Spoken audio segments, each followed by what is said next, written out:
Welcome to the Labculator protein assay tutorial. As a quick disclaimer, this application is made using the Bradford protein assay by Thermo Fisher using the BSA standard. The protocol can be found below. First, we are going to copy the wavelength readings of our entire 96-well plate. Alternatively, we can also copy directly from the wavelength reading software.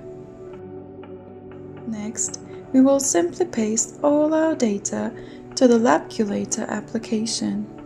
The selectable grid with our data will pop up, and we will first select our standard from lowest to highest concentration.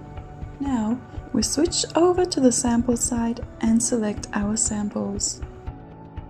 The graph will appear showing the standard curve equation and the correlation, so we can double check that our data is acceptable. At last, we need to enter the dilution factor we used for our samples while preparing this assay.